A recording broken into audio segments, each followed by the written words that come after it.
Olá turma, tudo bem? Espero que encontrem todos bem. Bom gente, a gente vai gravar aqui um vídeo aqui abordando um pouco sobre o trovadorismo. É a nossa aula agora para a nossa videoaula para a nossa N1. O objetivo dessa aula é conhecer e compreender o que foi o trovadorismo e o seu contexto histórico, tá certo? Começando aqui, vamos iniciar aqui pelo conceito, certo? O conceito, que é o conceito, o que foi o trovadorismo. Trovadorismo foi um movimento literário e poético que surgiu na Idade Média, no século XI, na região da província sul da França. Então, gente, isso é o que foi o trovadorismo que aconteceu no século XI, como todos vocês sabem, né? Então, partindo desse conceito, desse contexto histórico, vamos aqui para o contexto histórico. E começamos aqui com o teocentrismo. O que foi o teocentrismo? Tá certo? O teocentrismo foi o que?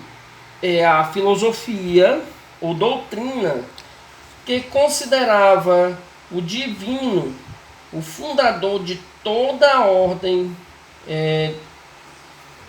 da ordem do mundo, tá certo? Ou seja, aqui no teocentrismo, as pessoas tinham Deus como centro de tudo, ou seja, a ordem de tudo partia da igreja, ou seja, Deus era o centro, tudo era voltado para Deus, tá certo, gente?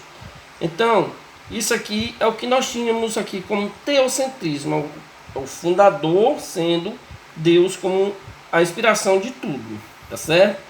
Partimos aqui então para nesse período a igreja ela podia tudo, tá certo? Tudo que se você imagina, a igreja que ela comandava toda a economia do mundo, toda a riqueza do mundo era voltada para a igreja.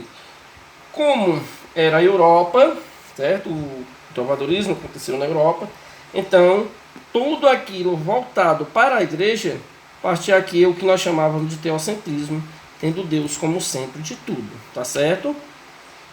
Gente, partindo para o nosso próximo contexto, dando sequência aqui ao contexto histórico, veio aqui a peste negra. A peste negra, gente, ela aconteceu também conhecido como a peste bubônica, né? Mas sendo a mais devastadora de todas as pestes já acontecidas na história da humanidade, tá certo? Ela aconteceu por volta de 1347 a 1351, que foi a mais devastadora de toda a história da humanidade. Foi provocada por uma bactéria, não sei se eu pronuncio direito, a Yersinia pestis. Isso era o nome da bactéria que foi dado no período da peste negra. Ela durou em torno de 4 anos e matou de 75 a 200 milhões de pessoas. Então, essa peste negra, gente, nós estamos passando, foi uma pandemia também, como vocês estão sabendo. Agora nós estamos passando novamente por uma pandemia, que é o Covid-19, o nome do vírus que nós temos aí. E a outra era uma bactéria que se chamava Yersinia pestis.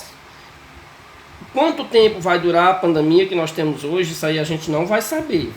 Mas essa que teve de 1347 a 1351, essa daí foi a devastadora. Ela matou em torno de 200 milhões de pessoas. Então, gente, é importante que todos nós demos atenção a essa peste negra que nós estamos passando novamente. Não chamamos ainda de peste negra, mas ela não vai deixar de ser uma peste negra, tá certo? Porque hoje nós estamos passando pela outra pandemia muito parecida com essa de 1351. Então, merece uma atenção total a isso daqui, gente. Porque isso daqui, ela devastou praticamente toda a Europa. Porque ela matou 200 milhões de pessoas em todo o mundo, então a gente precisa dar uma atenção muito maior a essa peste negra do que aconteceu antigamente, nesse período bem antigo, tá certo? Aí, gente, eu acho que vocês compreenderam o que é o teocentrismo e a peste negra. Então, se a gente tivesse ao vivo, claro que seria, a gente ia detalhar muito mais.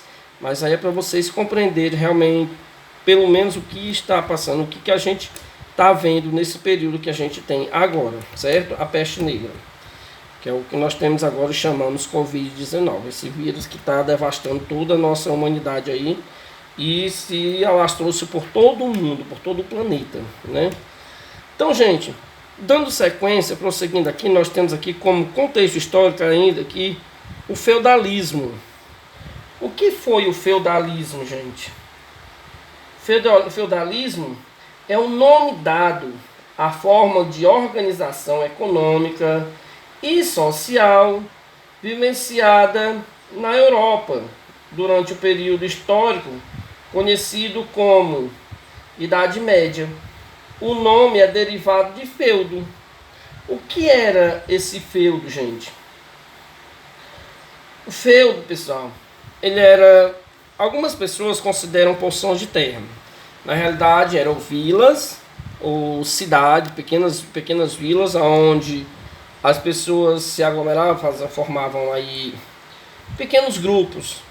Então, esse feudo era chamado por alguns historiadores como pequena porção de terra, aonde os escravos ou a classe pobre, proletariado, trabalhava para ganhar o seu sustento. Então, vivia-se nesse período um chamado período feudal. Então, isso aqui, por isso ficou conhecido como feudalismo, tá certo? Prosseguindo aqui, o que nós temos aqui, chamamos aqui de Idade Média, né? O que foi a Idade Média em si, né? A Idade Média, pessoal, foi um longo período da história que esteve marcado por uma sociedade religiosa. Nele a Igreja Católica dominava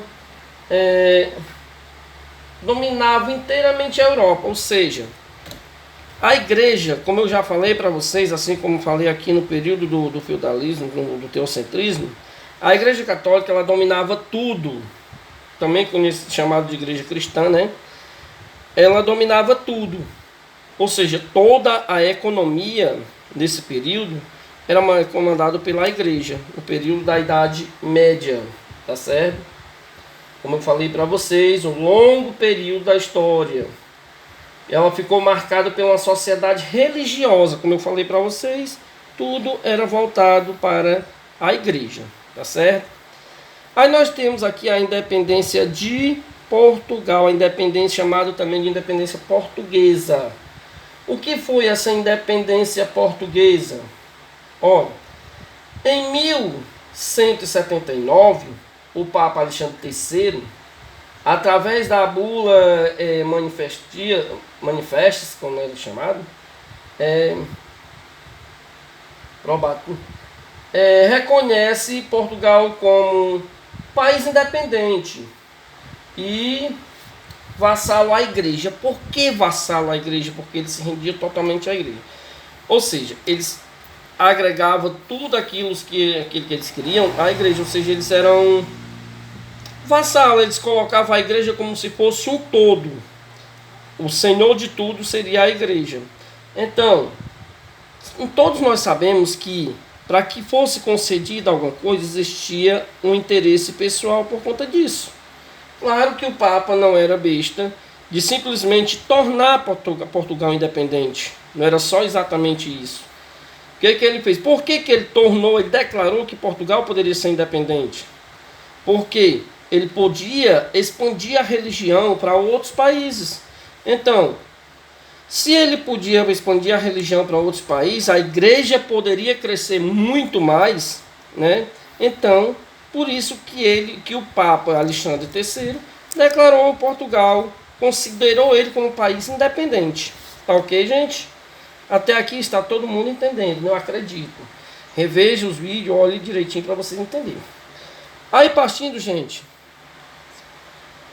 prosseguindo aqui, nós temos aqui as cruzadas. O que foi essas cruzadas, gente? Foram expedições militares organizadas entre 1095 e 1291 pelas potências cristãs europeias. O que eles faziam? O que eles queriam? Qual era o objetivo? Eles objetivavam combater o domínio islâmico na chamada Terra Santa. Quem era essa Terra Santa? Jerusalém, aonde Jesus vivia. Então, por onde Jesus passava, eles queriam tornar-se donos dessas terras, né? Então, o objetivo era a expedição militar organizada. Eles objetivavam ter domínio sobre essas terras. As terras que Jesus passava por fazer parte desse período que era o comando da igreja, eles objetivavam pegar essas terras para eles. Então, esse era o principal objetivo deles, tá certo? Então, gente, como contexto histórico aqui, que vocês sabem que quando acontece algo, a gente tem que saber o que está acontecendo em volta, tá certo? Então, o que estava acontecendo em volta, no período em que estava, no período trovadoresco, era isso aqui que eu acabei de mencionar para vocês, ok? Agora, gente, finalizando aqui de forma bem resumida mesmo, aqui o contexto histórico do trovadorismo, a gente vai aqui para as características, tá certo, do trovadorismo.